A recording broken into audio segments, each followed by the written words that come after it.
Fala, doutores! Vamos começar mais um vídeo aqui e, por favor, ajuda de todo mundo para compartilhar, dar o like e não deixa de se inscrever e apertar no sininho para todas as notificações, vídeos novos, vocês terem acesso a todo o conteúdo que a gente está fazendo com muito carinho para vocês.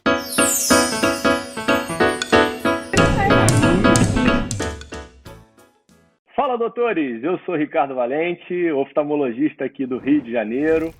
Vamos continuar nossa série de conversas aí com os médicos renomados aí pelo Brasil, que me modelam, que são espelhos para mim. Estamos finalizando aí a parte da oftalmologia e hoje vocês não podem perder, a gente tem um super convidado, um médico aí de mão cheia, que não está no centro Rio-São Paulo, está um pouco fora desse eixo e se caracterizou aí nos últimos anos por ser o deputado federal da saúde e da medicina no Brasil. Vocês vão ter um papo muito, mas muito interessante e ver toda a história do deputado hoje da medicina, doutor Irã Gonçalves. Tudo bem, Irã? Tudo bem, querido amigo. Olha, é uma honra para mim participar do teu programa e eu sou uma exceção entre os renomados que você entrevista. Não é? Eu não me considero renomado coisa nenhuma. Eu sou lá do hemisfério norte. Quer dizer, passei, depois de formar, e a gente vai conversar sobre isso aqui, depois da residência eu fui para Roraima, apesar de não ser roraimense, a gente vai falar sobre isso, e fiquei lá durante aproximadamente 40 anos. É uma honra estar aqui no teu programa e eu espero que esse bate-papo seja um bate-papo não entediante para quem nos assistir. Com certeza vai ser, deputado. Te agradeço imensamente aí pelo teu tempo e vamos seguir a história lá pelo início. Doutor Irã nasceu no centro do Amazonas, né, Irã? Em Tefé. Conta Isso. Um pouquinho pra gente aí dessa tua infância e dessa cidade aí, que eu vou até colocar aqui no mapa, que nem eu coloquei do nosso nobre Israel, o Nanuque, né, que ele coloca, que é o centro do Brasil, o centro do universo que ele coloca, né? É verdade. O Rosenberg é um grande amigo meu. Aliás, ele participou muito da minha formação, foi quem... você sabe que eu me formei, fiz a residência. Quando eu terminei, nós estávamos começando a faco no Brasil, começando a implantar lentes, começando a fazer a transição. Fiz muita intracapsular, utilizei gás freon para congelar o cristalino, para a gente abria quase 180 graus a córnea do paciente, era aquele estresse todo para tirar o cristalino, ficava um assistente ali do lado com soro ou com ringue para que se pegasse a ponta do gás freon na íris, a gente podia arrancar a íris junto com o cristalino, e era um estresse tremendo. E depois disso aí, o Rosenberg começou a me ensinar extra, e me ensinou muita coisa da cirurgia, me ensinou ceratotomia radial. Para você ter uma ideia, lá eu acho que você não tinha nem nascido, nos idos de 83, 84, eu acho que eu já tinha feito... Nascido há pouco tempo, deputado. Pois é, e a gente eu já tinha feito lá em Roraima cerca de 450, 500 casos de cirurgia refrativa, com bisturi de diamante, usando um paquímetro óptico. Quer dizer, era um negócio era bem assim, mais difícil do que é hoje, hoje a gente faz cirurgia refrativa lá com Visex e tal. Mas isso nós vamos falar depois, mas eu nasci lá em Tefé. Meu pai, olha só como são as coisas, cara. O meu pai, ele foi fiscal de renda de Alagoas. Ele era alagoano, ele faleceu em 2018, aos 94 anos. Estava muito bem, graças a Deus, mas teve um AVC e subitamente nos deixou. Mas meu pai, começou sendo fiscal de rendas lá, era colega do pai do Arthur Lira, que hoje é o presidente da Câmara aqui, olha só. E agora eu e o Arthur somos grandes amigos aqui. Inclusive, participei da campanha do Arthur agora para a presidência, andamos pelo Brasil todo, voamos o Brasil todo e tal, e nós somos amigos, independente da política. Mas aí meu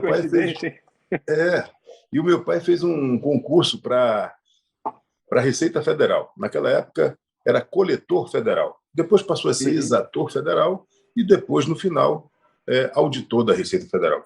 O nome foi mudando do cargo, mas a finalidade era a mesma. arrecadar impostos para o país, não é? Impostos federais. Então, quando ele fez o concurso, ele optou para ir para a Amazônia e o designaram para Tefé, que é uma cidade grande, uma cidade já tem uma cidade relativamente para a Amazônia, é uma cidade relativamente grande, tem aproximadamente 100 mil habitantes e era muito pequena naquela época, obviamente, mas meu pai ali se instalou e fazia a fiscalização por via fluvial em lanchas da Receita. Ele fiscalizava os rios, desde Tefé, aí Fonte Boa, São Antônio do Içá, São Paulo de Olivença, Benjamin Constant, até Tabatinga, que é onde está a nossa fronteira com a Colômbia e com o Peru. Ali nós temos uma tríplice fronteira. De um lado está Letícia, na Colômbia, e do outro lado do rio está Ramon Castilho, no Peru. E meu pai fazia essa fiscalização ali, subindo e descendo o rio, mas sediando em Tefé. E uma coisa, eu e o Rosenberg somos pilotos frustrados, nós adoramos avião e tal, e eu estava agora conversando com o ministro Tarcísio semana passada, e o brigadeiro presidente da Infraero falou se alguém aí naquela reunião já tinha voado de Paraense, que era uma empresa que nós estamos fazendo um trabalho para ampliar a malha aérea da aviação regional na Amazônia. Eu estava participando desse grupo de trabalho, e aí eu disse, não, eu não voei só de Paraense. Eu voei na Paner, eu voei na Cruzeiro do Sul, voei de Catalina. Né? Naquela época, lá em Tefé não tinha aeroporto, então a gente tinha que pegar um avião que descia no Rio. Ele descia no Rio e aí a gente vinha para Manaus. Era um avião muito bacana, que ele tinha umas nadadeiras retráteis e o piloto descia no meio do rio, o copiloto ficava com um gancho na escotilha do avião e tinha uma boia no meio do rio. E ele pegava aquela boia e um auxiliar lá no flutuante, perto da terra, puxava numa manivela, porque nem sempre tinha energia. A energia, às vezes, começava só às 6 da tarde até às 6 da manhã. Eu ainda sou da época da geladeira a gás, do lampião. Máquina de moer carne tinha que moer na mão, ferro era com carvão. E aí, dali, eu passei a minha infância. E o meu pai casou com a filha de um português que fundou Alvarães, que fica do lado do Rio, e tinha uma influência muito grande na região, porque ele produzia muita castanha e exportava castanha e exportava também pirarucu, mantas de pirarucu, que é o nosso bacalhau da Amazônia. Muito bem. E lá depois que eu terminei lá na Escola São José, como você já falou, eu estava para terminar o primário, ainda tinha o curso de admissão, que também não é da tua época. Para a gente entrar no ginásio, a gente tinha que fazer uma prova. Aí eu fui para o Dom Bosco, lá em Manaus, e lá eu passei na prova do admissão. E aí nós ficamos assim, meu pai trabalhando ainda, fiscalizando pelo interior. Meu pai também tinha uma madeireira lá em Benjamin Constant, na fronteira com a Colômbia também. E eu também viajava muito. Eu conheço muito a Amazônia, sei muito assim das necessidades. Isso me ensinou muito a ter essa sensibilidade para ajudar aqui no Congresso Nacional as coisas que são da Amazônia, entendeu? Porque é fácil para mim compreender. Então lá eu fui para Manaus. Qual a distância, deputado, entre Manaus e Tefé? Cerca de 600 Seu pai continuou morando em Tefé, né? Não, ou não? Oi? Vocês todos mudaram para... Não, aí meu pai ficou um tempo lá. Depois meu pai veio para Manaus, na Receita Federal. Meu pai sempre chefiou alguma coisa na Receita, né? E aí ele veio para Manaus, ele ficou chefiando algumas, por exemplo, Porto, Aeroporto, Amazonas, tudo, e depois ele recebeu uma missão que foi de criar a delegacia da Receita Federal de Roraima, porque Roraima era um território federal e começou a ser estruturado para ser Estado. E a Receita deixou de ser uma agência para ser uma delegacia. E meu pai foi para Roraima. Nesse ínterim, eu estava já fazendo curso de medicina e meu pai foi para Roraima e ficava indo para Boa Vista, Manaus, minha mãe sempre ficando conosco, eu tenho uma irmã, e meu pai sempre trabalhando fora, voltando. E nessa época eu comecei a ir para Roraima também, por terra. Em 1977, mais ou menos 78, a estrada abriu. Ali tem uma história muito... Teve, na abertura dessa história, teve uma guerra entre o exército e os índios, a Troari e o Amiri, e eles, inclusive, mataram um padre chamado Padre Caleri. Se você pesquisar aí, você vai ver se gosta de ler. Esse padre foi assassinado e tinha muito conflito na cidade. Os índios ficavam muito ao redor ali dos lugares onde a gente tinha que passar de balsa, colocar o carro em cima da balsa e puxar a balsa para passar no rio Alalaú, por exemplo, que é um rio grande. Enfim, olha só como minha vida é cheia dessas coincidências. Eu sou médico legista também, eu sou médico legista federal aposentado, e eu terminei fazendo a exumação desse padre Caleri, a pedido da Igreja Católica, e fiz um exame nele depois já de esse tempo todo, 30 anos, para ele ser enterrado na nossa catedral lá em Boa Vista. Então, os padres e o bispo me pediram para fazer essa exumação e fazer toda uma documentação do que eu achava no corpo. Fizemos tudo isso e enterramos esse padre Caleri lá dentro da igreja da nossa matriz. Mas então, nessa... Oi, pode falar. Deixa eu voltar num ponto que eu sempre pergunto, que eu acho fundamental. Da onde veio a história da medicina sem nenhuma relação familiar? Não tinha nenhum médico na família? Da onde veio essa ideia e essa vocação? Bom, algumas pessoas foram emblemáticas para mim, né? E algumas coisas foram emblemáticas para mim. Por exemplo, o meu tio, casado com a irmã da minha mãe, ele foi diretor do Evandro Chagas muito tempo, lá em Belém, Otávio Maroja, especialista em arboviroses, era um homem que conhecia muita dengue, malária, o cara pesquisador. E eu ia muito de férias também lá para Belém, para Mosqueiro, Salinas, tem umas praias bonitas, e eu gostava muito de ver ele era muito culto, era muito estudioso, e aquilo me seduzia muito. E aí, eu também, durante a minha infância, o meu pai foi prefeito de Tefé, e ele tinha um pterígio recidivante. Aí eu operava em Manaus, voltava. Aí ele resolveu ir para o Instituto Penido Burnier, que era lá em Campinas. Doutor Mars, doutor Sete. O Leôncio não existia. É meu amigo também, mas não existia naquela época. Então, aí, lá no Instituto, o Instituto era uma estrutura muito... Era um dos melhores centros de oftalmologia do país. E eu comecei a ficar muito seduzido. Os médicos me deixavam entrar para ver. E fiquei muito seduzido impressionado com aquele maquinário, aqueles aparatos todos que em poucos lugares tinham. Lá já tinha, lá sempre foi um centro muito avançado. E eu acho que mais isso... ou menos, deputado? Já tem...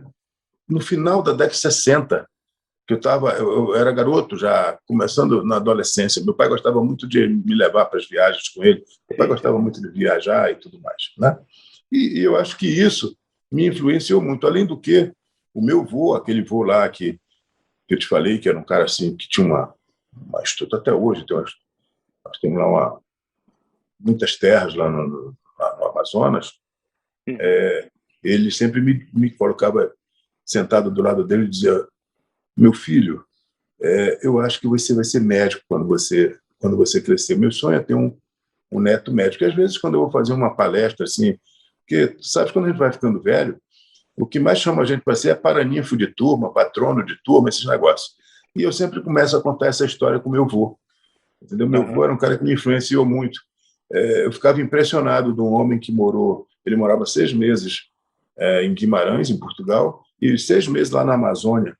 Naquela época, ele atravessava de navio o Atlântico, né? Então, ele era um cara que tinha uma visão de mundo excepcional para morar lá nos confins da Amazônia, mas ele era um cara incrível, assim. Então, essas coisas me influenciaram muito. E como nós temos muita coisa a falar e temos só 1 hora, uma coisa importante que aconteceu aqui, olha só, o deputado Sidney Leite, do Amazonas, me fez uma homenagem. Ele fez um projeto de lei, você vai ver um projeto de lei, você pode confirmar aqui no site da Câmara, nominando o Aeroporto Internacional de Manaus, de Tefé. O nome vai ser Aeroporto Internacional Prefeito Orlando Marinho. Uma homenagem ao meu pai. E olha como são as coisas. Já foi aprovada a urgência e essa semana agora, na quinta-feira, eu estava em reunião de líderes e solicitei ao presidente Arthur que pautasse. E está na pauta. Eu espero que na próxima semana a gente aprove no Congresso, na Câmara, que vou matar minha mãe de emoção, porque vai ser... Infelizmente, a gente está nessa pandemia, não vai poder fazer ainda uma grande festa, mas vou esperar para levar todo mundo para lá para a gente fazer uma grande festa. Então, é um aeroporto muito bonito, ficou um aeroporto muito bom lá em Tefé, e a Azul faz voo já a jato para Tefé e para lá para a fronteira, em Tabatinga, e para lá em Tefé, o aeroporto muito bem estruturado. A cidade ficou muito bem estruturada. Entendeu? Então, aí, depois disso, eu, voltando lá, a questão da faculdade, terminei, me formei lá no Amazonas e fui para o Rio, né? E fiquei 79, 80, 81 e 82 no Rio. E a faculdade já era pensando em corrigir o pterígio? Ou depois do pterígio do teu pai ficou bom? Não, eu decidi fazer oftalmologia já no terceiro ano, e nós temos, eu e o Rosenberg, temos um grande amigo, Arnaldo Russo, do Amazonas, que é um oftalmologista, está muito conceituado, e o Arnaldo é meu compadre, inclusive, é padrinho de uma filha minha que mora na Suíça, é engenheira, ela tem uma empresa ela faz softwares de estruturas, lá, estudou em Coimbra e tudo, e vai muito bem, graças a Deus, lá, e ela é afilhada do Arnaldo. E o Arnaldo, em 76, quando eu entrei na faculdade, o Arnaldo estava voltando. E aí eu comecei a fazer calagem, o Arnaldo me ensinava a fazer calagem, fazer pterígio. No terceiro ano eu já fazia pterígio, já fazia calagem, essas coisas, já sabia fazer refração. Tanto é que, quando a gente chega no Rio, duro, né? O meu chefe lá, você já sabe fazer refração? Eu disse, sim, senhor. Então você vai atender numas clínicas que eu tenho na periferia. E aí foi sopa no mel. Ontem, né? Vou sim, dinheiro no bolso. Dinheiro no bolso, rapaz. Eu saía da Santa Casa, ia ali para aquele Menezes Couto, pegava um frescão, me tacava lá para Realengo, para Pilares, Caxias. Né? Caxias era no sábado, que tinha feira na Avenida Nilo Peçanha, e eu ia para lá atender e trocava lá as consultas por verduras, frutas, legumes, carne, e, olha, voltava para casa com a feira só da oftalmologia. Essa oftalmologia é maravilhosa, me deu muita coisa nesse mundo. Então, eu terminei que tive uma experiência muito bacana no Rio, e aí meu pai, lá em Roraima. E como de vez em quando eu ia a Roraima também para visitá-lo, como te falei, ia de carro, eu até hoje adoro dirigir e tudo mais. Eu ia de Jeep, de rural, pegava uma rural 4x4, passava 12 horas para andar 700 quilômetros, 12, 13 horas, 14, 15, dependia do atoleiro que eu encontrava. E aí eu terminei que comecei a gostar de Roraima. E lá em Roraima, no estado todo, na época, só tinha um oftalmologista, que era o Dr. Salustino Liberato, aliás, muito bem formado, fez Santa Beatriz, operava e tudo mais naquela época. E eu fui para lá ajudar o Salustino, quer dizer, eu fui dividir com o Salustino esse trabalho que ele fazia lá sozinho. E aí cheguei, toda a população precisava da gente. Eu já operando catarata, fazendo todas essas coisas que... eu operei muito estrabismo também, e, enfim, fazia cirurgia de pálpebra, fazia tudo, né? Tinha que fazer tudo, porque senão... Para você ter uma ideia, eu e o Salustino, nós dividimos o sobreaviso da emergência assim, 30 dias, 15 dias um, 15 dias outro. Imagina, às vezes a gente estava jogando futebol num sábado à tarde, lá chegava uma ambulância lá no campo de futebol, doutor, tem um olho perfurado, aí parava o futebol. Carnaval, estava lá no baile do Carnaval, doutor, para aí que teve um acidente e tal. Aliás, até um acidente com um colega nosso um dia, eu estava lá já tinha tomado uma meia dúzia de cerveja lá no Carnaval, e aí um colega nosso, que até hoje está lá e faz emergência e tudo, ele sofreu um acidente grave, fez uma lesão grave de córnea, perdeu o cristalino e tal. E aí eu até falei para ele, foi quando eu cheguei, ele disse, já tomei umas cervejas. Ele disse, não, pode tocar aí que vai dar tudo certo. Terminou que ele... Aí depois implantamos um cristalino nele, uma lente intraocular, e ele ainda, até hoje, ele ainda enxerga bem, graças a Deus. Mas foi assim, eu fui para Roraima pela amizade com meu pai, porque eu tinha passado muito tempo assim, meu pai passava muito pouco tempo em casa, minha mãe que tocava as coisas, entendeu? Eles se davam muito bem, mas o Rosenberg conhece os dois, mas aí ele vivia muito assim, trabalhando muito fora. E aí eu disse, bom, pai, o senhor vai ficar um pouco aí, os cargos na Receita não são eternos, tem que de vez em quando sair uma remoção, mas ele já estava lá há 11 anos como delegado da Receita Federal, e um dia ele chegou para mim e disse, meu filho, eu adoro isso aqui e eu vou ficar aqui, eu quero morrer aqui. E aí ele se aposentou e a gente quer ficar um tempo lá, ficou o resto da vida. Meu pai se aposentou, foi secretário de administração em 3 governos consecutivos lá e tudo mais, e depois ele ficou tendo só uma atividade.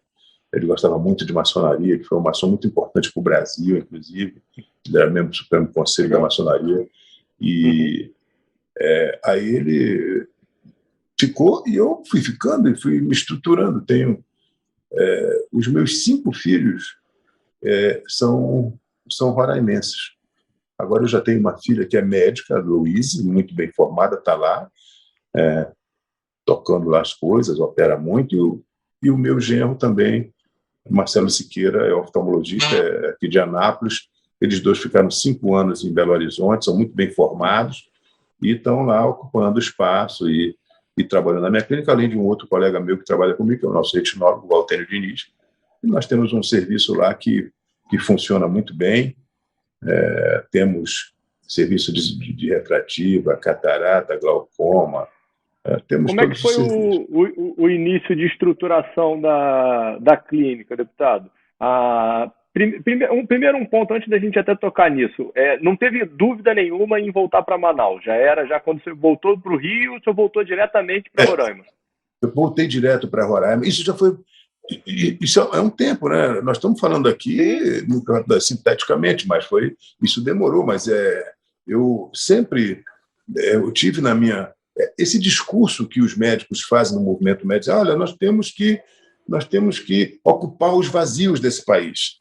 Eu já tinha isso na minha cabeça naquela época, porque tem muita gente que fala, olha, nós temos que ocupar os vazios. E tu vais para onde? Não, vou para o Rio, vou para São Paulo, vou para Minas, vou para o Rio Grande do Sul. Ninguém pensa em ocupar vazio no Nordeste, na Amazônia, que são lugares muito interessantes para a gente trabalhar, mas há um desconhecimento absoluto. Por exemplo, o Rosenberg já opera em Manaus, eu acho que há uns 30 anos. Periodicamente, ele sabe como é a clínica que ele opera lá, é uma clínica sensacional, entendeu? Tem toda a estrutura e tudo mais. E a nossa clínica lá também é assim. Quando eu resolvi ir para lá, Ricardo, eu tive muita sorte, porque meu pai sempre me ajudou, né? Então, quando eu fui para lá, eu já estava terminando a residência, eu já estava comprando os aparelhos, mandando para lá, estava tudo encaixotado, montei meu consultório. Logo depois, não tinha clínica privada lá. A gente operava no hospital público e aí tinha aquele modelo. Quando era apartamento, cobrava. Quando era enfermaria, você não cobrava. Quem pagava era o governo. Então, não tinha SUS. O SUDES estava se estruturando. Sistema Universalizado, Descentralizado da cidade, SUDES. Depois que passou a ser SUS, com esse conceito lá do 8080, que isso já é da nossa Constituição, mas isso foi antes, né? Então, aí eu e mais um colega meu que foi senador da República, Augusto Botelho, Ramiro Teixeira, Zita, 5 médicos, nós montamos a primeira clínica privada lá de Roraima, né? E a gente fazia cirurgia geral, e aí eu coloquei um microscópio lá e uma estrutura para a gente fazer catarata, refrativo, estrabismo, essas coisas. Um dos nossos sócios, saudoso Hélio Macedo, que é um grande anestesista, ele que fazia nossas anestesias para a gente fazer a parte de cirurgias de catarata congênita, essas cirurgias que a gente precisava de anestesia geral, ele fazia. Uhum.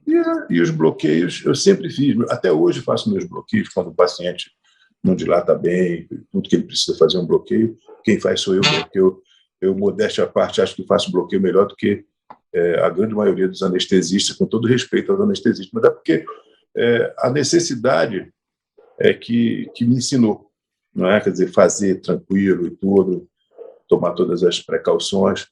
Então, foi isso. Quando eu cheguei lá, já tinha montado minha estrutura, eu me lembro, eu tenho inclusive, a minha ficha número 1, a grande maioria das pessoas que foi meu paciente lá no primeiro dia, é meu paciente lá até hoje, entendeu? Porque são muito fiéis e tudo mais. Tem famílias que eu fiz uma sondagem canal lacrimal na criança, hoje ele já é pai de um paciente que já tem 10 anos, então foi muito tempo e eu consegui ter uma fidelidade dos meus pacientes que o Rosenberg conhece. O Rosenberg sabe, assim, a gente teve uma carreira bem profícua na oftalmologia. Eu sou muito grato à minha profissão. É por isso que, quando aqui no Congresso Nacional tem algum ataque à oftalmologia por parte da optometria ou qualquer coisa que atrapalhe a nossa atividade, eu defendo com... Não precisa ninguém me pedir. Eu defendo porque eu tenho gratidão à medicina e à oftalmologia. A medicina e a oftalmologia me deram tudo de bom na minha vida, me deram toda a possibilidade de ter uma vida digna e de construir essa carreira na política, que certamente você vai me perguntar daqui a pouco, mas a oftalmologia é mágica para quem quer ser político. Eu vou ensinar aqui o pulo do gato aqui, eu espero que muitos sejam... Nós temos agora no Congresso Nacional a Carla Dixon, que é lá do Rio Grande do Norte, é nossa colega oftalmologista, e ela é esposa do Albert Dixon, que também é oftalmologista e é deputado estadual já não pelo primeiro mandato lá no Rio Grande do Norte. E a Carla, agora, ela era suplente do Fábio Faria, que agora é ministro. O Fábio está no ministério e a Carla assumiu, uma pessoa sensacional, extremamente comprometida com as nossas causas, faz parte da nossa frente parlamentar da medicina, é muito frequente nas nossas reuniões, faz parte da nossa comissão externa do coronavírus também. Sabe que a única comissão que funcionou no ano passado no Congresso Nacional foi a nossa comissão, e nós ajudamos muito esse país a criar marcos legais adequados para que o Poder Executivo pudesse utilizar recursos no combate a essa terrível tragédia que nós estamos vivendo, que eu ainda não sei o tamanho dela, viu, que está certo. A cada dia a gente tem uma notícia mais preocupante, agora com essa questão essa cepa nova da África do Sul. Enfim, é um negócio que a gente teria que conversar mais muito tempo aqui, mas só para dizer a você que a oftalmologia realmente me ajudou muito assim, a trilhar por esse caminho que certamente depois você vai me perguntar alguma coisa e eu vou detalhar. E aí, mais. Exatamente, quando o senhor chega em Roraima, o senhor já logo entra no concurso de médico legista? Isso foi, rapaz, foi uma decisão aí importante na tua vida, né? Você fica 5 anos, né? Em 82 eu fiz o último concurso do INAMPS. Estava terminando lá, aí eu fiz o concurso do INAMPS. Tinham 2 vagas para o Amazonas, no INAMPS. E aí passamos eu e um colega também muito antigo, que é muito conhecido lá no Amazonas, está sempre nesses nossos grupos aí, que é o Otaviano Dutra. O Otaviano é até irmão do Zé Dutra, que foi senador lá pelo Amazonas. O Otaviano passou junto comigo. E aí, como Roraima ainda era um território, eu terminei conseguindo... E o INAMPS era como a Receita. O INAMPS de Roraima era uma agência, era ligada a Manaus. Então, eu nem precisei pedir transferência, eu pedi para ser lotado em Boa Vista, que fazia parte do Amazonas, entendeu? E aí fiquei como médico do INAMPS. E aí, rapaz, um dia a gente tinha lá um governador que foi uma liderança política lá, chamava Tomar Pinto. Nós éramos... Ele brigava muito com meu pai, porque ele queria que meu pai só fiscalizasse quem era opositor a ele, entendeu? Ele queria utilizar a Receita Federal para pressionar os empresários que eram contra ele na política. Meu pai, obviamente, não aceitava e ele ficava muito chateado. E quando a gente chegava lá, o governador chamava, ele sabia que chegou lá um médico, olha, chegou o Ricardo Valente aqui na cidade, então chama esse rapaz aqui. E aí chegava contigo e dizia, olha, eu vou lhe dar 40 horas para você trabalhar no hospital, você vai fazer ambulatório, tanto de ambulatório, está tudo certo, tudo certo. Assina aí o contrato do menino. Pá. Era assim que acontecia, não tinha negócio de concurso, não. Mas só que, quando você fazia uma raiva a ele, se ele soubesse que você foi para uma banca de jornal e fez algum comentário sobre ele, aí tinha sempre um linguarudo que ia falar para ele lá, que era um negócio pequeno, aí ele te tirava das 20 horas, das 40 ele dava só 20, aí quando ele estava bem contigo ele aumentava para 40 horas, entendeu? E aí eu disse, isso não vai dar certo. E aí surgiu um concurso para médico legista. Rapaz, nesse dia, foi num sábado o concurso, sabe? E isso ainda não tinha clínica particular, não, né? Ou já tinha? Não, tinha clínica. Não, tinha clínica, já funcionando. Eu conciliava a clínica, já tinha clínica. Só que dava para conciliar. Nós tínhamos lá, em Boa Vista, hoje nós temos 480 mil habitantes. Naquela época nós tínhamos 90, 100 mil habitantes. Entendeu? Dava para conciliar. Sim. Então, a gente juntava tudo, podia acumular. Era depois que começou a ficar mais rigorosa a questão de acumulação de cargos, porque lá tinha a imperiosa necessidade do serviço. Então, o gestor ele queria que você, olha, trabalhe aqui pelo menos... A carência de mão de obra devia ser total, né? Total. Então, por exemplo, a prefeitura que precisava fazer atendimento nas crianças, aí, dá pelo menos 2 horinhas aqui, o outro mais... Então, a gente terminava, a Companhia de Águas e Esgoto, tinha muita gente, aí vamos lá, a PM, a Polícia Militar, disse, olha, nós temos lá um convênio com os PMs, vá atender lá pelo menos uma vez por semana. E aí a gente trabalhava muito, né? Era bem interessante. E, bom, tu estavas perguntando sobre o negócio do concurso do médico legista. Olha só, eu me inscrevi no concurso. O salário era muito bom. Mas eu disse, meu Deus do céu, você é legista? E aí, rapaz, nesse dia, eu e um amigo meu, que chama Helder Gross, que ele é mineiro, ele é um cirurgião, que aliás é um cirurgião muito conceituado lá, também foi deputado estadual algumas vezes e desistiu da política, tudo, mas ele continuou operando muito, é meu grande amigo. Nesse dia nós saímos para tomar uma cerveja, tomamos várias. E eu já voltei para casa ruim. Acordei numa ressaca, rapaz, aí em cima da hora. E ainda pensei assim, eu acho que eu não vou para esse negócio não, porque eu jamais vou gostar dessa profissão. Tal. Pensei nisso de manhã. E a minha esposa falou para mim assim, não, vai, porque quem sabe isso aí não vai ser uma oportunidade para você. E eu passei no concurso e olha só, depois, aquele salário lá, porque nós, quando passou a ser Estado, nós optamos pelo vínculo federal, porque o território era federal. E aí nós fomos equiparados a um delegado da Polícia Federal. De forma que hoje eu sou aposentado e tenho um salário que ele é pareado com o delegado da Polícia Federal, classe especial, como aposentado. Né? Terminou sendo o melhor, a carreira mais bem remunerada que eu desempenho.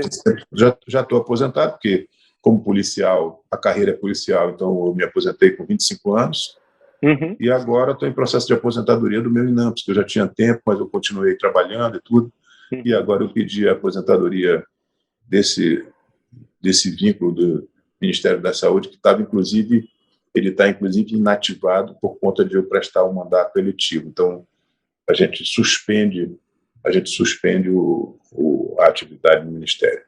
Mas me diz um outro ponto. Não era interessante ficar só na clínica privada? Não tinha mercado para ficar só na clínica privada? Era outro momento e era muito mais interessante fazer os concursos? Como é que é essa sua visão aí? Por ter tido ter tantas oportunidades. Ricardo, eu poderia viver muito bem só da clínica privada, porque, só para as pessoas terem uma ideia, na época que a gente começou a fazer ceratotomia radial, tinha lá Edigesi, tinha Rosenberg, tinha quem? O Walton, acho que o Walton já estava fazendo lá em São Paulo, tinha lá o de Santa Catarina, lá como é que é o nome dele lá? É o Tadeu Civintal. Uhum. Esses caras que estavam fazendo. E eu já estava fazendo lá porque o Rosenberg me ensinou.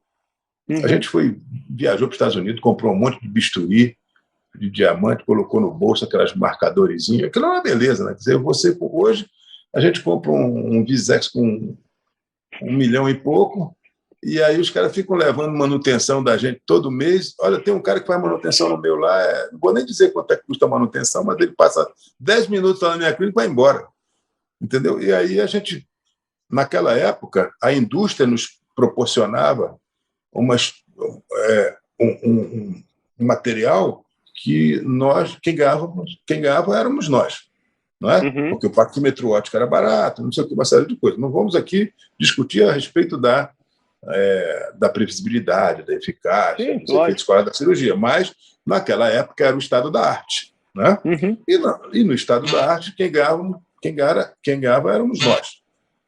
Agora, você quando compra um aparelho, você fica trabalhando para a empresa.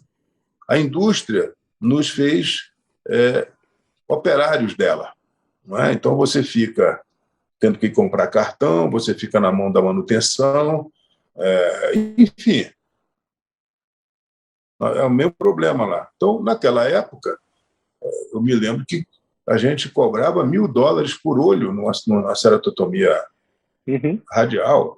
Aquilo vinha tudo para o teu bolso, quer dizer, tinha um custo mínimo, a gente usava aquelas esponjinhas, né, os marcadores, enfim, tinha que ter pelo menos 2 micrômetros, porque senão você deixava cair um, quebrava, para você poder continuar a cirurgia. Isso a gente comprava por $1.000 e poucos nos Estados Unidos e levava e ganhava bastante. Só que eu sabia que aquilo não ia ser eterno, não é? Perfeito. Na verdade, em 1989, quando eu fui para Dallas, eu e o Rosenberg, nós fomos para o lançamento do primeiro X-Men. E aí, depois daquele jantar ali, eu e o Rosenberg dissemos: rapaz, acabou o nosso. Eu ia perguntar para ele. Eu disse: Rosenberg, aí fomos tomar um vinho de noite, ele disse: agora acabou o nosso negócio. Agora nós vamos ficar. E era $1 milhão, o primeiro lá, que lançaram. Né?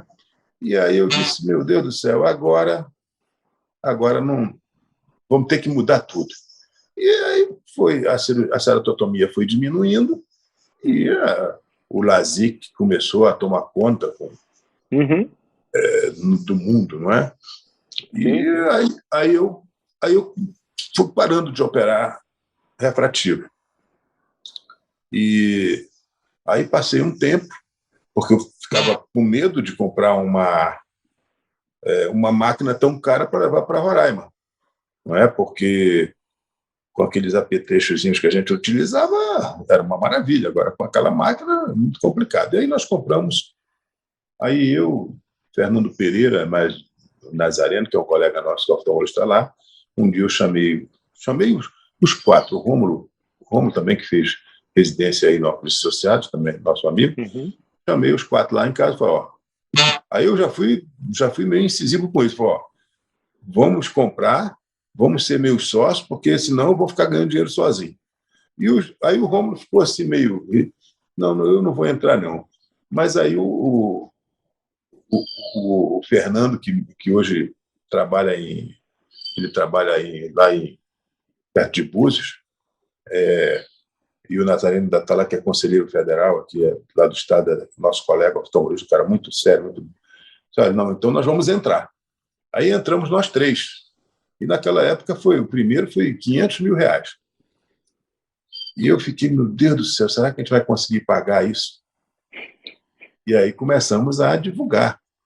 Rapaz, no início dava assim, não era brincadeira não, 70 cirurgias num dia, 70, 80, há 22 anos atrás, mais ou menos. E aí, em particular ou já tinha não, de plano de aí já tinha Unimed, tinha particular e Unimed, né? Tinha particular e Unimed. Mas foi uma festa, né? Tinha uma demanda reprimida muito grande, né? E aí depois nós compramos, esse primeiro laser ficou obsoleto, aí compramos um outro laser. Já nesse segundo laser, a gente passou um tempo pequeno com ele, que aí nós compramos um Vizx, e aí eu já comprei, os meninos já não... O Fernando foi embora, o Nazareno ficou dedicado muito mais à cirurgia de catarata, não quis mais entrar, e aí eu entrei com minha filha e com meu genro no Vizx, e esse é o aparelho que nós temos lá, que é um aparelho muito bom.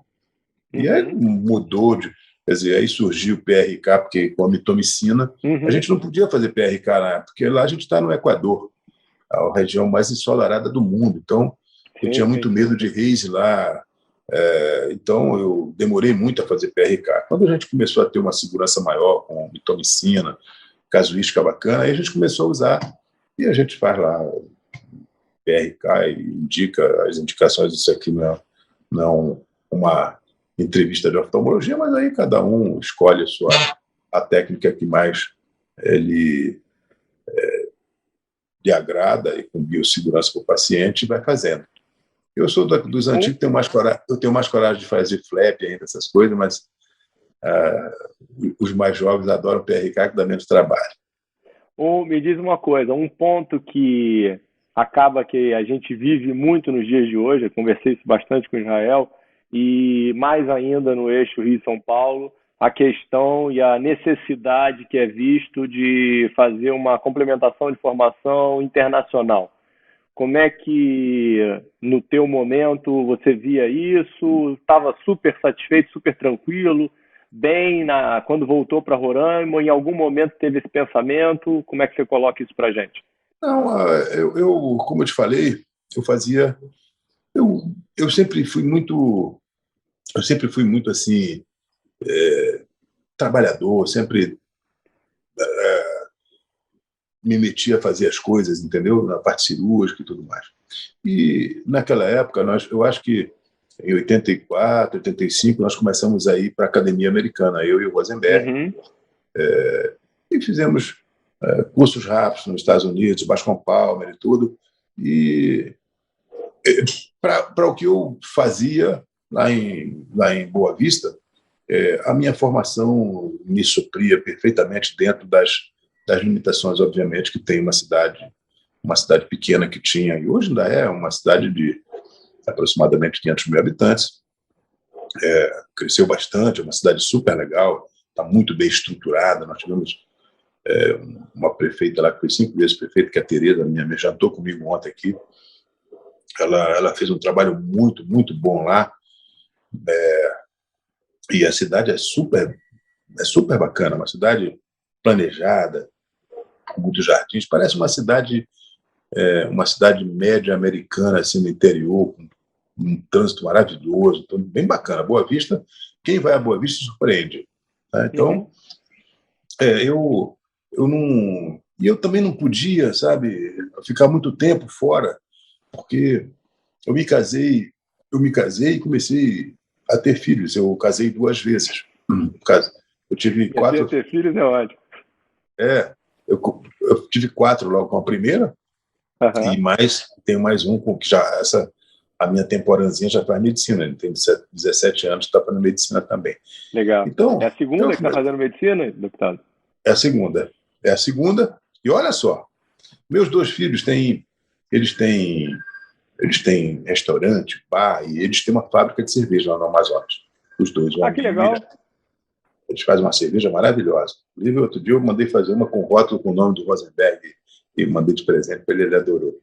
Mas está numa crise violenta, porque está tudo fechado, eles estão sofrendo muito. E o meu filho, meu Ami, eu tenho o Irã e o Ami disse, pô, pai, eu vou... Aí fez também vestibular e está fazendo medicina junto com a minha pequena. Estão fazendo medicina. O meu engenheiro químico está fazendo medicina também. Então, eu acho que daqui a pouco vou ter mais 2 filhos médicos. Vai ter que ampliar a clínica, hein? Olha só. Não, a nossa clínica lá, ela está... Inclusive, a nossa clínica, pelo fato de eu estar fora, eu só vou lá, assim, sexta, sábado, domingo, segunda. Eu tenho feito mais cirurgia E a clínica termina, a gente ainda tem espaço na nossa clínica. Uhum. A clínica é boa, tem um espaço bom, tem Então eles vão ser super bem-vindos. Olha só. E eu aqui também, de vez em quando faço procedimentos lá no Takashi. O Takashi é muito meu amigo, e de vez em quando eu estou lá, vou fazer uma abate, vou fazer uma cirurgia lá e tal. Às vezes tem um colega deputado que quer operar lá, e vai, a gente operou o Arthur tem multifocais, Ciro Nogueira, meu presidente do partido também, uma colega da Bahia, outro dia também a gente vai lá e faz, enfim.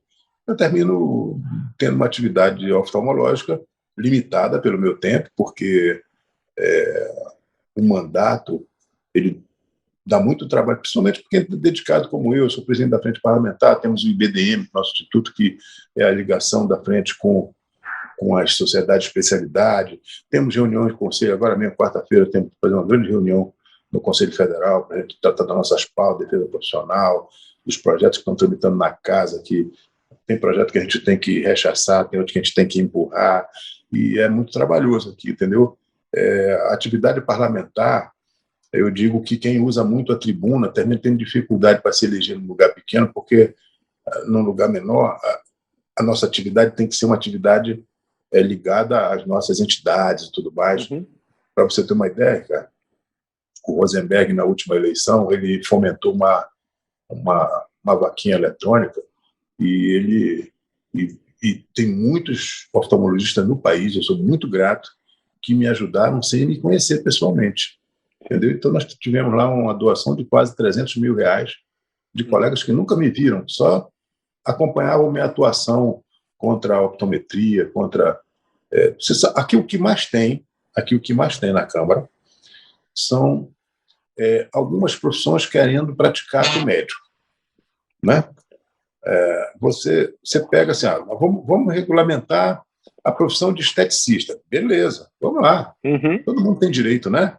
Aí lá no meio assim tu vai ler, diz assim, procedimentos minimamente invasivos, não sei o quê, vai fazer botox, vai fazer preenchimento, entendeu? Aí corta, aí briga, aí não tira, uma turma quer tirar, e a gente tem que ter argumentos para a gente poder preservar nossos atos médicos, que os procedimentos invasivos, pela nossa lei, são privativos de médico, né? Agora, uma luta, quando eu entrei na Câmara, tinha um projeto do Berzoini, do ex-deputado Berzoini, do PT, que transformava fisioterapeuta, terapeuta ocupacional e psicólogo em peritos do INSS. Ora, perícia é privativa de médico. Aliás, a perícia do INSS é um dos únicos cargos hoje que nós temos privativo de médico. E aí, para a gente derrubar isso na CCJ, estava na CCJ, já é plenário, eu consegui derrubar, entendeu? E rejeitar e arquivar, né? Então, são trabalhos que não saem na imprensa, não saem na mídia, não sai nada. Mas a gente está aqui trabalhando muito para a gente preservar a nossa profissão, que, aliás, já tem sido vilipendiada pelos planos de saúde. Nós somos explorados pelos planos de saúde, questão do acotamento das consultas, da verticalização, e nós temos na ANS, a ANS tem um olhar muito benevolente para as corporações e não cuida muito dos médicos. Isso é uma briga nossa. Agora nós vamos ter um médico lá, vamos tentar colocar mais médicos na ANS. Só tinha advogado que não entende nada de medicina e entende muito de ajudar as corporações. Entendeu? Agora, para ajudar médico é difícil. E me diz uma coisa, eu já escutei já umas 2 vezes o senhor colocando que o senhor é médico, oftalmologista e está momentaneamente político. A tua essência sempre foi dentro da medicina e dentro da saúde, né? Então, acho que a tua luta ganha muita força por causa disso. E aí já começa comentando isso, já engata já na sua grande dica que você deu aí no início do nosso vídeo para os nossos colegas médicos aí. Como é que foi a tua caminhada dentro da política começou dentro de organizações, dentro de estruturas, né, acredito eu, e foi ganhando cada vez mais corpo, né, deputado? É o seguinte, a parte disso que a gente falou aqui, dessa vida que eu levei aí, de médico disso, mas eu, num determinado tempo, me chamaram para ser conselheiro do CRM. E aí eu fui conselheiro durante muito tempo e um dia, uma noite, tinha lá um candidato e uma noite chegaram na minha casa uma turma e disseram assim, olha, a gente não quer o outro candidato, a gente quer que você seja o presidente do conselho. Aí eu disse, não, mas eu tenho que reunir com o outro, que o outro vai ficar chateado, porque eu não era candidato, ele era candidato, enfim. Terminei sendo eleito e fiz um trabalho muito bacana no Conselho Regional de Medicina, porque eu comecei a enfatizar a educação médica continuada, e como um dia eu estava... Assim que eu me elegi, rapaz, eu fui para o CIMASP. E aí, no CIMASP, eu disse, quer saber de uma coisa? Eu vou já visitar o Conselho de São Paulo. Não conhecia ninguém. Aí cheguei no Conselho de São Paulo, que tem 150 mil médicos, gigantesco, né? Aí cheguei lá no presidente, que era o Clóvis Constante Paulo, o presidente lá de Roraima, que vinha aqui pedir ajuda. E ele é um cara, um luminar da medicina, e disse, o que você precisa? Eu disse, eu expliquei, ele disse, não, eu vou te mandar periodicamente um colega daqui, eu vou falar com a patroa, que é uma colega que faz clínica médica e faz muita formação médica na USP e tal. Aí eu organizei a educação médica. Então, todo mês, a gente tinha eventos em várias especialidades lá em Roraima. Em vez do cara ter que sair de lá, gastar 5, 10 mil reais para fazer um congresso, uma coisa, ia sempre um colega da USP, Unifesp, do ABC, ia para Roraima fazer uma reciclagem em alguma área da medicina. E isso me deu me deu uma projeção bacana, assim, todo mundo ficou muito feliz. Além do que, a nossa cooperativa Unicred, que agora é Cicobi, mudou a plataforma, estava pré-falimentar. Pegou mais administrações ruins e tal, e foi perdendo cliente, e disseram, rapaz, assume esse negócio. Então, eu digo, olha, eu vou assumir. Aí fizeram Aí estava dando prejuízo, rapaz, o salário da diretoria era muito alto. Aí eu chamei dois colegas que não precisavam daquilo. Bom, nós vamos suspender nosso salário durante um ano. Pô, tu me chama para um negócio desse que não dá para ganhar nada? Eu digo, não, vai melhorar. Amigo da onça. Só com a economia de salário e com o diário, o pessoal vivia viajando para fazer reuniões fora, não sei o quê. Cortei negócio de salário, de viagem e os salários. Aí já deu positivo a nossa assembleia do ano subsequente. E aí nós começamos, tu sabes que num lugar pequeno, aquela que a gente chama de rádio cipó, né, a fofoca entre os médicos, rapaz, o negócio está funcionando lá. Começou a dar lucro. Na assembleia, o Irã sorteou televisão, naquela era televisão de plasma, nossa, era um negócio aí, televisão de plasma, os telefones celulares e tudo, a gente sorteou para o pessoal lá com as sobras. Ficou todo mundo feliz. Aí cresceu aquele negócio. Então, com o CRM, que eu fui 2 vezes presidente, e mais esse trabalho lá, fui superintendente da FUNASA, cuidava de saúde indígena, tudo, isso sempre fazendo medicina, não deixei de ir um dia para o meu consultório. Aí um dia os caras disseram, rapaz, tu tem que ser político. Aí eu digo, pô, eu vou ser candidato, mas só vou candidato a senador. Aí eu pensando, pô, mas senador, pô, logo, tu já queres começar no topo? Aí eu dizia assim, olha, a energia que eu vou gastar para ser vereador é a mesma energia que eu vou gastar para ser senador. Então eu vou gastar energia para um negócio que vai me satisfazer mais. E fui candidato. E tive uma votação muito grande. Mas naquela época o Romero Jucá, sempre foi um cara muito... ele é senador por Roraima, mas ele tinha uma influência de vice-presidente da República aqui, tanto com Lula, com Fernando Henrique, com Temer, né? Agora é que ele não se reelegeu. Mas ele tinha muita força. E a Ângela Portela, que era do PT, o PT na época no auge, eles se elegeram e eu fiquei para trás. Mas tive uma votação... A gente está falando de 2010, mais ou menos, né, deputado? 2010. Tá. Aí, quando foi 2000... Aí, eu peguei, com aquela votação que eu tive, eu fui candidato a deputado em 2014. E aí fui numa coligação onde nós nos elegemos dois, eu e Carlos Andrade. Eu fui o primeiro colocado, Carlos Andrade o segundo. Quase a gente ainda puxa um terceiro, que era o delegado Francisco. Não deu por 100 votos, mais ou menos. E aí eu assumi, aí fiz um trabalho. A gente, no primeiro mandato, eu tive sorte de assumir o Progressista, era um partido que estava estigmatizado. Você sabe que o partido tinha muitos colegas que estavam respondendo inquéritos na Lava Jato. Sim. E, para você ter uma ideia, o único condenado do nosso partido foi o deputado Nelson Meurer, que, inclusive, ele foi contaminado na penitenciária e morreu de Covid. E hoje a gente tem visto que a Lava Jato foi boa para o país porque coibiu muita corrupção, mas está ficando mais ou menos claro de que aquele grupo tinha um objetivo político. É claro, está ficando cada vez mais claro, né? Tinha um objetivo político e isso está ficando cada vez mais esclarecido, e eu acho que tem gente ali que vai ter muito problema no futuro. Porque aquele negócio da gente fazer, você fazer uma ação penal combinando o Ministério Público com o juiz, aquilo ali é crime, né? Muito bem, mas não vamos entrar nesse negócio. Mas eu entrei no PP e assumi o PP lá, que o presidente lá do PP no meu estado era o Nildo Campos, que foi também uma figura emblemática lá, um governador muito poderoso, tudo.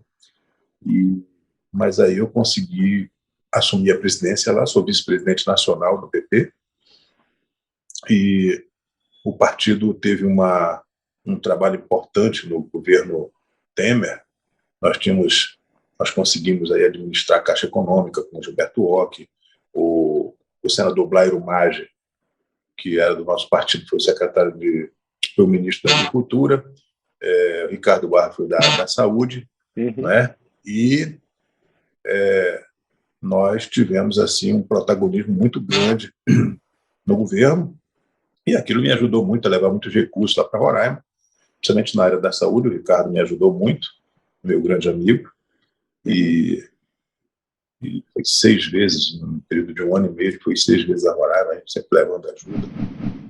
Quando estava começando a questão da imigração, nós ajudamos muito, e aí eu consegui me reeleger.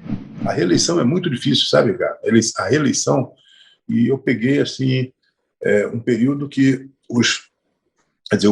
a imprensa satanizava quem já tinha mandato, e teve a onda Bolsonaro, que aquele número lá, o candidato já eu não sou o fulano, eu sou o 17, eu sou o Bolsonaro. Sim. E aí, meu amigo, foi uma confusão, mas terminei sendo um dos mais votados e estou aqui de novo. Espero continuar fazendo um mandato aí que honre aí o meu eleitorado e o movimento médico brasileiro, que tanto tem contado comigo aí nas questões que dizem respeito às pautas nacionais, como revalida, como remuneração do SUS, como essa questão das nossas relações com os planos de saúde, na saúde suplementar, porque eu fui presidente de uma comissão para a gente fazer um novo marco legal para a saúde suplementar. E depois nós discutimos muito. O ministro Rogério Marinho era o relator, eu era o presidente da comissão.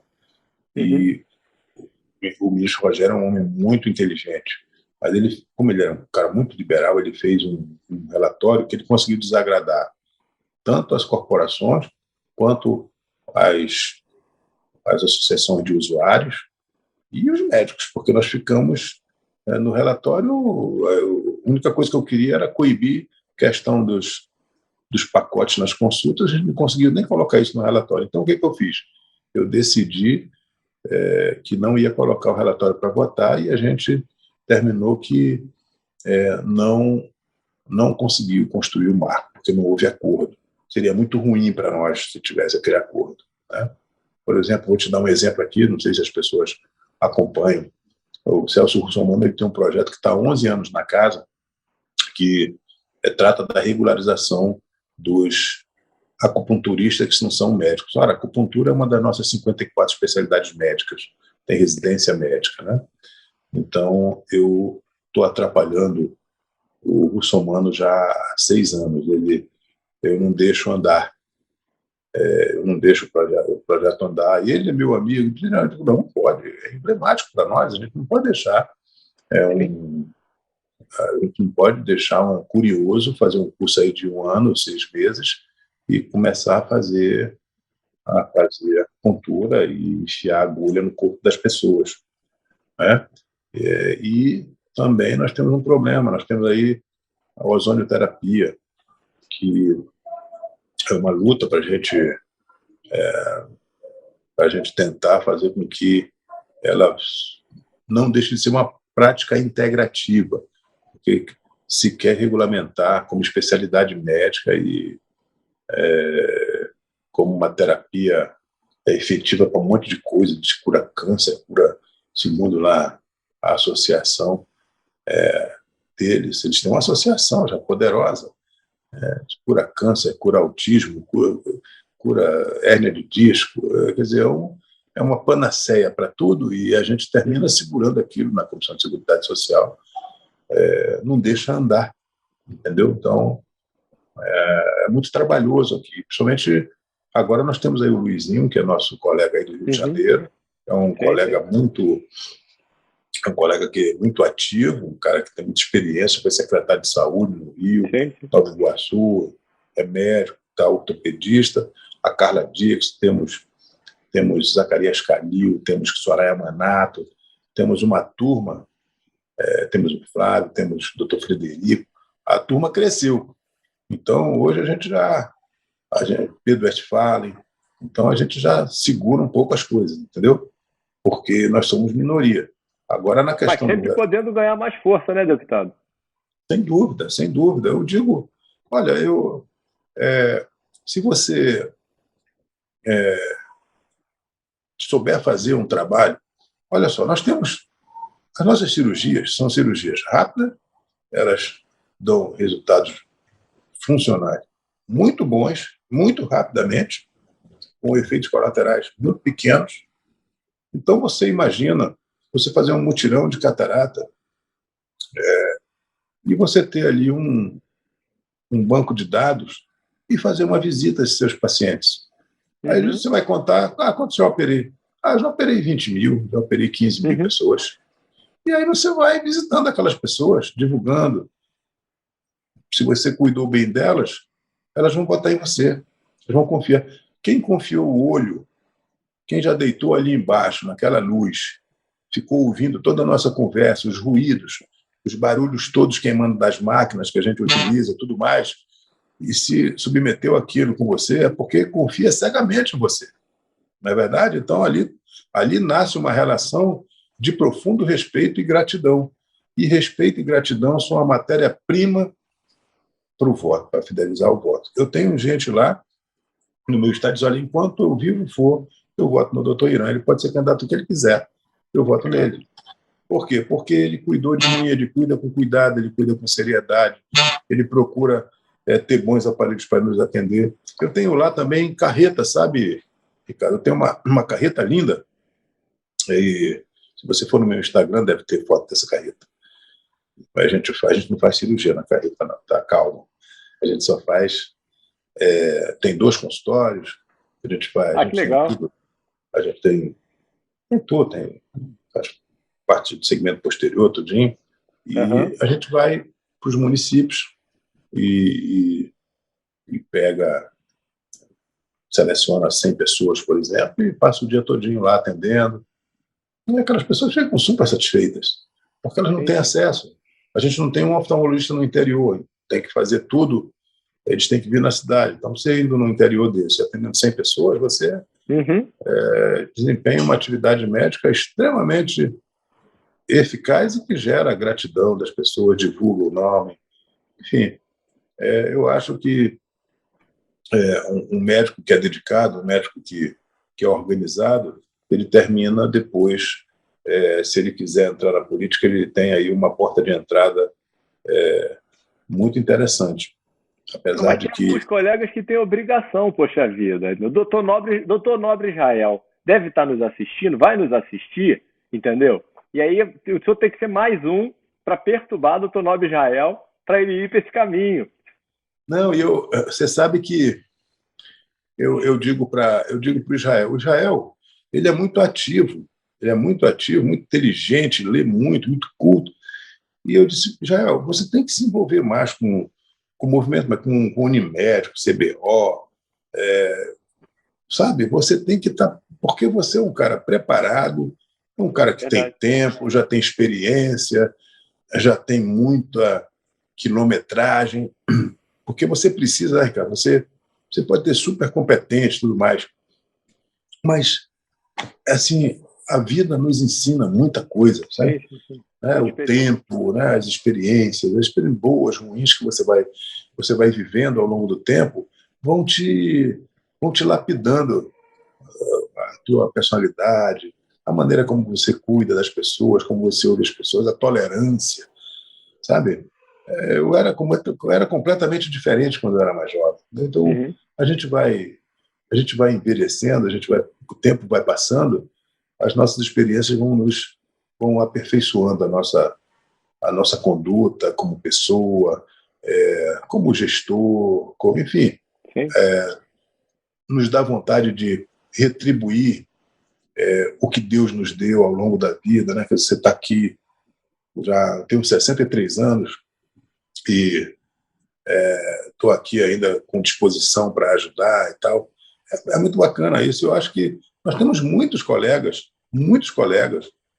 que são dedicados. Olha, Fred Pena aí do Rio, vamos falar do Rio aí, que você conhece, né? O Fred lá de Niterói. O Fred é um cara que está sempre envolvido, tentando ajudar a oftalmologia. Ele não está tentando ajudar. Demais, verdade. Não é uma ajuda para ele, não. É para a oftalmologia, entendeu? Tem muita gente que... Lousada, né? Sim. Lousada, o pai do Lousada, eu operei com ele, com o pai do Lousada. Era lá da São Sebastião e tudo, foi lá da Santa Casa também. Operava bem, era rápido, já pequenininho, operava em pé. E o Lousada sabe dessa história. Então, eu acho que nós precisamos de colegas aqui, quanto mais colegas, melhor, porque nós estamos convencidos que a gente que está nesse movimento, né, que as coisas só acontecem aqui no Congresso, sabe? Sim. Antigamente ninguém ligava para isso. Hoje todo mundo está ligado nisso. Todo mundo, eleição de presidente da Câmara. Quando eu era jovem, não queria nem saber quem era o presidente da Câmara. Hoje todo mundo está envolvido. Todo mundo sabe quem são os ministros do Supremo Tribunal Federal. Todo mundo sabe quem é o presidente do Senado. Emite opinião, presta atenção nas coisas, entendeu? E daqui que saem as leis que podem satisfazer nossas aspirações ou podem ir de encontro com nossos interesses. Então, nós temos que ter uma representatividade forte aqui. A nossa profissão é uma profissão importante, mas ela não tem a representatividade proporcional, como tem aqui o agronegócio. Nós temos a Frente Parlamentar da Agricultura aqui, que é muito importante, nós temos a Frente Parlamentar Evangélica aqui, que é muito forte, entendeu? E nós temos aqui a nossa Frente Parlamentar da Medicina e da Saúde, que se dividem um pouco, mas hoje a gente tem tornado a nossa frente mais protagonista. Nós criamos o Instituto Brasil de Medicina, que é uma entidade de direito privado, que ela tem a finalidade de dar suporte aos deputados e nos ligar com as entidades médicas, sejam elas associativas, conselhais, sindicais, e a gente reúne periodicamente para debater os temas, e as sociedades ajudam o nosso instituto a dar estrutura para a gente se reunir e tudo mais. Nós estamos indo um pouco... O João Henrique, que nos dá suporte lá, ele é um cara muito inteligente, foi ele que começou a formatar o Instituto Pensar Agro, que é um instituto de direito privado que ajuda também o agro a se reunir, os deputados que são membros da frente, eles se reúnem no Instituto para deliberar sobre os projetos de lei e as políticas que são de interesse do agronegócio. Então, nós estamos fazendo um modelo muito parecido com o nosso IBDM. O Instituto Pensar Agro é o nosso IBDM, quer dizer, o IBDM é uma inspiração do Instituto Pensar Agro. Então, nós estamos fazendo isso, ver se a gente consegue cada vez mais ser protagonista dentro da Câmara, nas nossas pautas e tudo mais. Deus queira que consigam, com certeza. Como é que está a situação do Covid aí por Manaus? Já melhorou a situação? Olha, eu estou em Brasília hoje, mas eu estava falando com um amigo meu de Manaus antes de entrar nessa entrevista com você. Deixando claro aqui que estamos gravando isso daqui num sábado, né? O deputado não fala. Isso. Há 6 dias os casos diminuem em Manaus. Há 6 dias. Aqui em Brasília, os casos aumentaram muito, e eu sou amigo do pessoal da Rede Dora aqui, de outros hospitais suplementar. Deixa eu só pontuar a data, deputado. Hoje, dia 27 de fevereiro, tá? 27. Às vezes saem fora do tempo. Hoje, a partir de meia-noite, nós entramos no lockdown aqui em Brasília, porque nós não temos mais leitos de Covid aqui. Quer dizer, isso é uma consequência aí das aglomerações ainda do carnaval e tudo, né? Então, eu acho que vamos passar por dias difíceis aqui. Manaus está diminuindo. Manaus, há 6 dias que os números diminuem consideravelmente, graças a Deus. Agora nós estamos aqui trabalhando cada vez mais para dar suporte ao governo, para que a gente possa tanto fazer as liberações emergenciais das vacinas e fazer com que o Ministério tenha condição de manter essa vacinação, para que nós cheguemos aí, e eu acho que vamos chegar até julho, agosto, vamos chegar até 80%, 90% das pessoas vacinadas, porque só agora... Que ótima notícia, hein, deputado? Nós liberamos,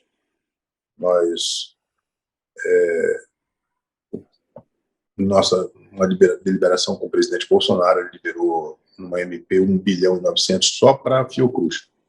E a Fiocruz está fazendo a vacina, está recebendo as IFAs, está fazendo o envasamento, liberando. E agora vai começar a fabricar aqui no país, porque esse contrato de 1 bilhão e 900 milhões com a AstraZeneca e com a Oxford também inclui transferência de tecnologia. Então nós vamos começar a fabricar aqui. E o governo brasileiro, o Ministério da Saúde, está comprando também Coronavac. E nós temos aí, inclusive, uma visita na próxima semana que o presidente deve fazer na União Química, que está trazendo para cá a Sputnik V, que nós já estamos usando a Sputnik V na Argentina. Tivemos, inclusive, uma reunião com o embaixador argentino aqui, o Luizinho, nosso colega Pedro Westphalen.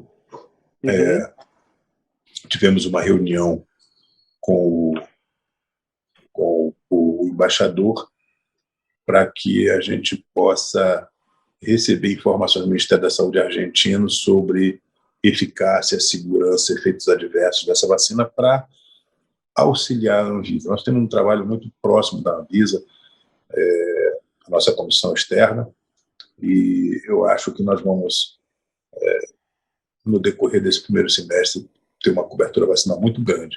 E torcer também, viu, que essas cepas elas não comecem a ter muitas mutações e a gente ter aí cepas que não são que a vacina não gera imunidade. Isso é uma preocupação que já existe no mundo. De qualquer maneira, fica claro para mim que nós vamos ter que nos vacinar sempre, todos os anos, porque isso aí vai ser uma coisa, né, que vai entrar no nosso Programa Nacional de Imunização. E me diz um ponto, agora já vamos aqui para o nosso desfecho aqui, uma mensagem, como sempre, de sua característica otimista aí, como é que você está vendo aí o momento do governo, essa transição aí de controle na Câmara e no Senado, esse alinhamento com o governo? A gente, como população, podemos esperar, depois dessa melhora aí da Covid, tempos áureos, tempos de glória? Olha só, eu sou suspeito para falar porque eu trabalhei muito na eleição do Arthur. O Arthur é uma pessoa que nós temos uma convivência, ele foi meu líder, eu sou vice-líder do meu partido e ele foi meu líder, e eu conheço o Arthur firme, um homem de palavra, um homem muito calado, pensa muito antes de falar. Você vê que ele sempre diz assim, ó, vamos fazer com muita tranquilidade, sempre usa esse termo, com muita tranquilidade, muita calma, e ele é assim, sempre muito calmo, e é um homem de muita palavra, muito respeitado. Então, o Arthur, ele colocou como pautas principais da nossa casa, e por isso ele foi eleito, nós temos que destravar algumas questões que são importantes. E vamos começar...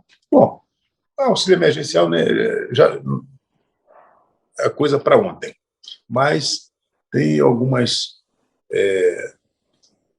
pautas que são fundamentais, como a reforma administrativa. Essa vai ser o primeiro tema que nós vamos enfrentar, porque aí nós vamos enfrentar dentro das corporações, que você sabe que há sempre muita resistência quando se trata de diminuir privilégios, né?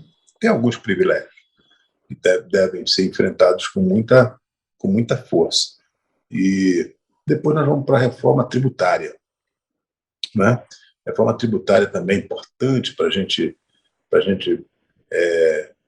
diminuir carga fiscal, diminuir guerra fiscal, otimizar a arrecadação de impostos no país, fazer com que eles sejam mais inteligíveis, melhor entendidos pela sociedade.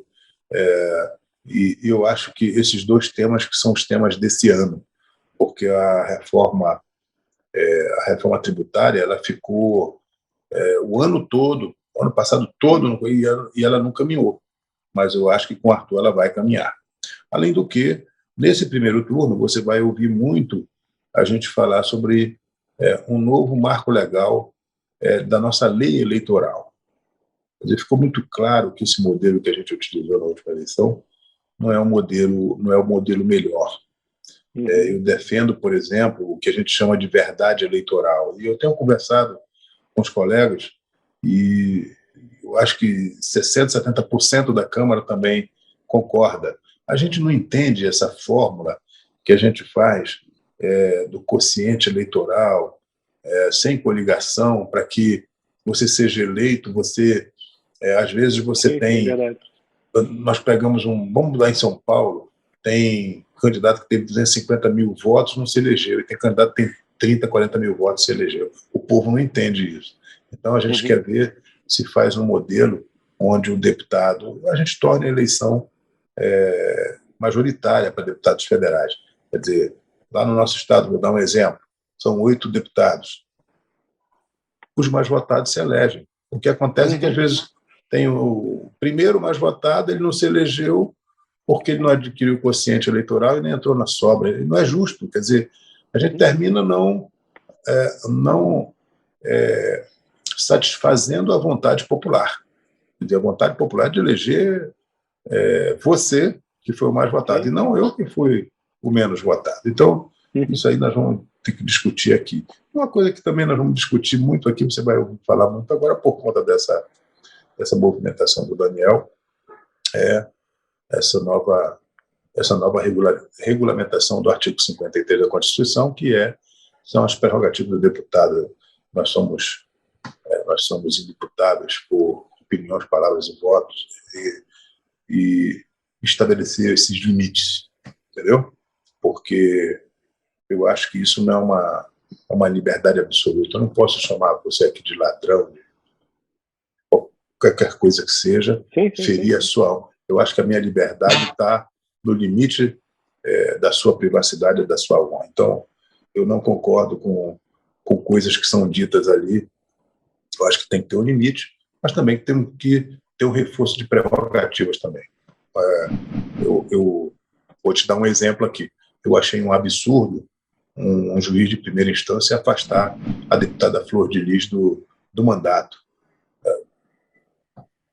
pode ter várias opiniões, mas o fato não. é, cada dia aparece alguém que matou o marido dela, cada dia uma pessoa diferente vai presa e ela não foi condenada e ela não foi... o processo dela ainda está em instâncias inferiores. Então, eu acho que um juiz, monocraticamente, em primeira instância, não tem poder para afastar um deputado federal do seu mandato. Então, essas coisas que devem ser discutidas, e eu não estou defendendo aqui ninguém, tá? Eu estou defendendo... não, acho totalmente compreensível. Eu estou defendendo o Estado Democrático de Direito. Estou defendendo que as nossas instituições elas sejam harmônicas, que tenham uma organização clara, uma interpretação. O que acontece é que a nossa Constituição ela ficou tão grande que ela permite muitas interpretações e isso gera muita confusão na cabeça de todo mundo. Eu acho que a gente tem que ser muito claro nas coisas. E nós vamos discutir isso aqui. Do ponto de vista do movimento médico, nós vamos ter um outro ataque à questão do Revalida, porque nós aprovamos uma lei, ganhamos por 2 votos, e agora já se criou um projeto de lei no Senado que já vem para a Câmara para flexibilizar o Revalida para universidades privadas. Vai ser uma luta. E eu já avisei o movimento médico, nós não temos voto para ganhar. Nós precisamos trabalhar muito para ver como é que nós vamos fazer para segurar isso aí, para isso aí não passar, porque vai ser ruim, vai trazer muitos médicos mal formados e mal avaliados, isso vai se transformar num balcão de negócios e quem perde é o povo brasileiro que termina sendo atendido por médicos de segunda classe. Então, como o senhor colocou muito bem, né? A defesa não tem nada contra os médicos internacionais, né? A questão é trazer bons médicos para atender a nossa população com a qualidade. Né? Sem dúvida, sem dúvida. Nós já temos aí 2 revalidas por ano. Pronto. E com direito a repescagem na segunda. Se não passou na segunda fase, pode fazer de novo. Então, tá bom. Marco bacana. E aí, o colega que fez fora ou o estrangeiro que queira vir trabalhar lá no país se submeta a esse processo. Nos Estados Unidos, nós temos 3 estágios e quem vai para lá tem que se submeter. Então, não tem por que a gente ficar deixando a nossa população numa situação de vulnerabilidade, porque vai ser atendido por profissionais que não foram devidamente avaliados. Excelente, muito bem colocado, hein? Porque essa mensagem é muito deturpada para a população em geral, né? E aí parece que tem um corporativismo, não é a ideia, né? É simplesmente um pensamento na população, né?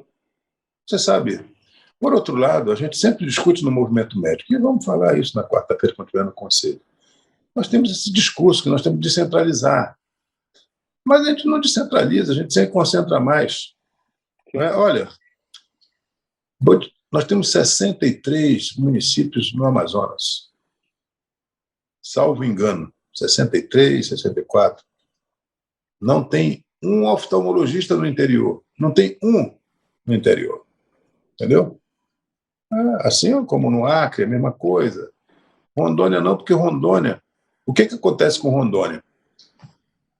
Porto Velho ficou no fim da linha. E as cidades, Cacoal, Ji-Paraná, Vilhena, essas cidades ficaram mais próximas do Centro-Oeste. Então, essas cidades são grandes, próximas. Então, lá tem oftalmologista no interior. Mas o Acre, que é a ligação com os municípios, é toda feita de maneira fluvial, através de transporte aéreo. No Amazonas, a mesma coisa, Roraima, no Amapá, o vazio é muito grande. Muitas cidades do Nordeste também não têm oftalmologista. Então, aí... E não tem médico, às vezes. Né? Então, a população recebe qualquer médico que vá para lá, a população fica se sentindo contemplada porque há muita necessidade, a necessidade absoluta. Né? Lá no nosso estado, uns 10, 12 anos atrás, nós tínhamos alguns médicos cubanos que estavam trabalhando lá no sul, a 450 quilômetros da capital. Eu era presidente do conselho, e o Ministério Público sempre me instava a fazer fiscalização lá e tudo. mas eu dei um prazo para eles se regularizarem, porque só tinham eles lá. Então, a gente tinha que ver, usando aquele princípio nosso da medicina, de que, primeiro, não causar dano. Quer dizer, eu não podia causar dano naquela população se eu não tinha condição de mandar um médico com o CRM para lá, a 450 quilômetros de Boa Vista, lá no final do estado. Quase ninguém vai. Então, as pessoas ficavam lá sem nenhuma referência. Eu ia lá, via que eram médicos que tinham uma boa formação. Eles estavam lá para sobreviver, porque não podiam fazer medicina num lugar onde eles ficassem em mais evidência. Não é? E terminaram se regulamentando, se regularizando e tudo. E hoje, inclusive, ficaram lá. O Juan é um médico que está lá no Caroeb, lá. Se assistir isso, vai confirmar o que eu estou falando, mas nós temos aí ainda vazios muito grandes, e esses vazios são eles que criam a argumentação daqueles que querem trazer muitos médicos para cá, entendeu? E facilitar a vida. E outra coisa, antes de terminar, nós temos um grupo de trabalho na Comissão de Seguridade, que nós não conseguimos instalar lá no ano passado, mas vamos instalar esse ano, no dia 4, vamos instalar as comissões permanentes da Câmara. Essa comissão ela está formatando uma nova maneira de remuneração do SUS. Quando eu digo para um paciente meu que uma consulta por especialidade custa R$10, o paciente ri e diz: você está mentindo, doutor? Eu digo, entra no Google aí, no Ministério da Saúde, e vê quanto é que é. Sim. Entendeu? Uma cirurgia de joelho, R$250, artroscopia, um negócio absurdo. Né? Então, nós estamos trabalhando para ver se a gente consegue melhorar a remuneração e aperfeiçoar. O Luizinho tem me falado que uma coisa muito interessante para os médicos é a gente fazer a volta do Código 7, onde o Ministério liberava diretamente para as instituições a sua prestação de serviço, a remuneração pela prestação de serviço, os convênios. E o que acontece? O Ministério da Saúde libera recursos para média e alta complexidade e o gestor cai no fundo, o gestor não paga a gente, paga outras coisas, e a gente fica, às vezes, lá em Roraima. Às vezes eu fico 7, 8 meses sem receber. É um absurdo. E, religiosamente, a máquina está sendo descentralizada. Então, tem uma série de coisas que nós precisamos aperfeiçoar e nós estamos aí trabalhando para tentar melhorar esse ambiente. Deputado, eu queria lhe fazer, obviamente, um agradecimento aí pelo seu tempo, pela disponibilidade de participar. Sei que a agenda é super concorrida. E queria deixar aqui um agradecimento público, que muitas pessoas acabam não sabendo, né, de todo o auxílio que o senhor nos deu aqui no Rio, no episódio da Unimed Rio, né, que a gente estava num período praticamente falimentar, eu fazia parte da cooperativa, e vi todo o esforço e a ajuda, vamos colocar o Israel, que eu acho que precisa ser agradecido, deputado Luizinho.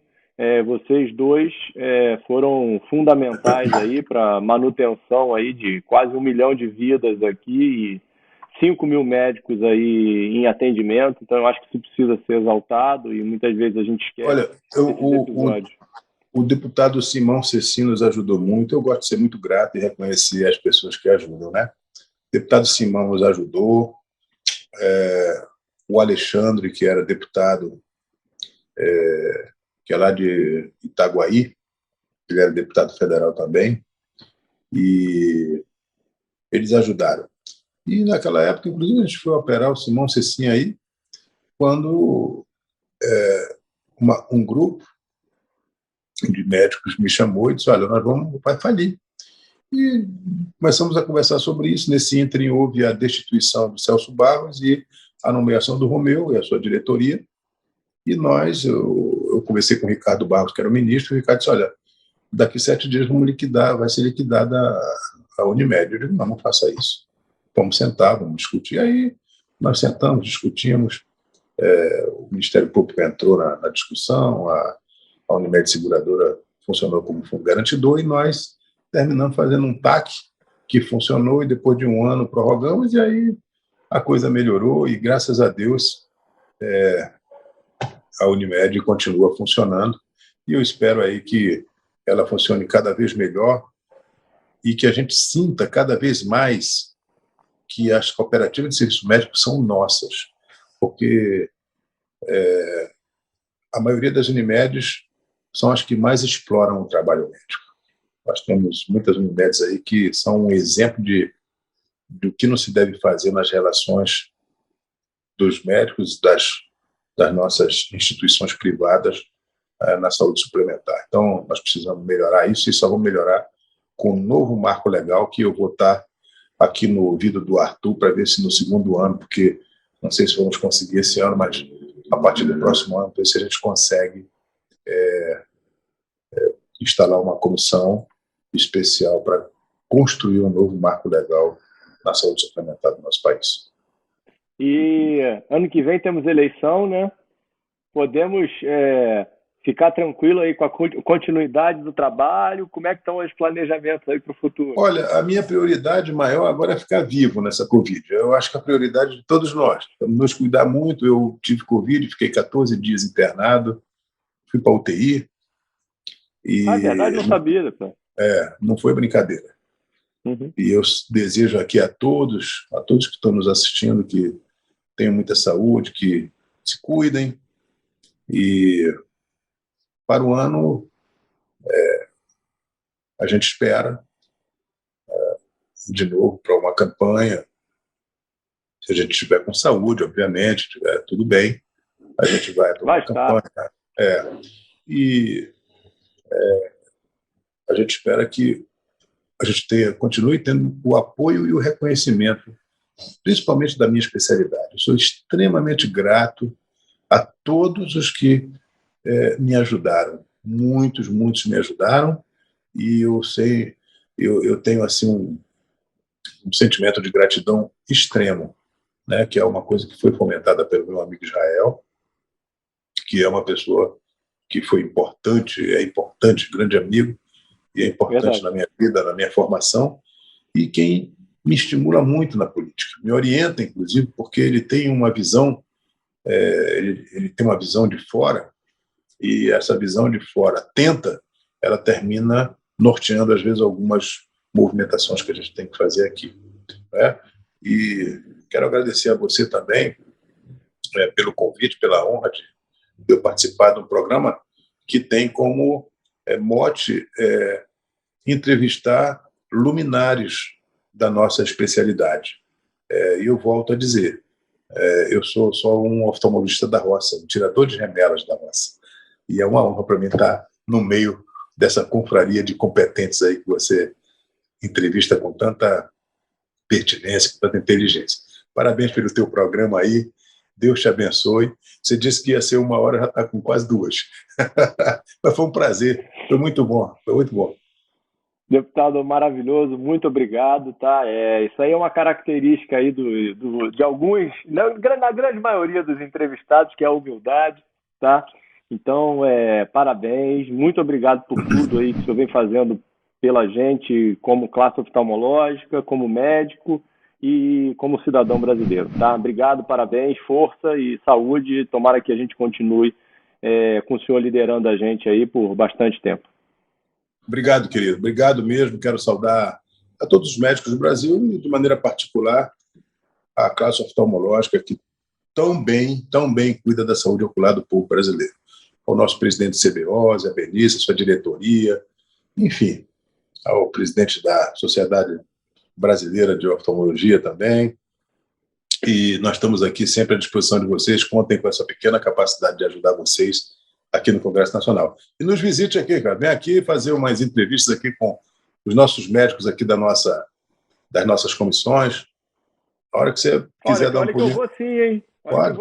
Pode deixa marcar. Deixa dar uma aliviada nisso daí, que Isso, já tem um outro projeto engatilhado de visitas aí pelo Brasil. Vou aparecer aí. Pode marcar. Nós temos lá muita gente boa, muita gente que faz muita medicina. Temos lá, por exemplo, Zacarias Calil, é um dos maiores cirurgiões de separação de siameses. Inclusive, tem até uma matéria sobre ele no domingo aí na Record, que é a história da separação de alguns siameses. É um cara que está sendo, inclusive, indicado para o Prêmio Nobel da Medicina, um colega aqui de Que Goiás, que é legal, me bota deputado. conexão com ele, deputado. Vou conversar Assim, com ele sim, poxa. gente muito fina, meu colega de motociclismo, gente boa. Tá bom. Deputado, muito obrigado. Abraço, tudo de bom para vocês. Bom final de descansar. semana. Um abraço.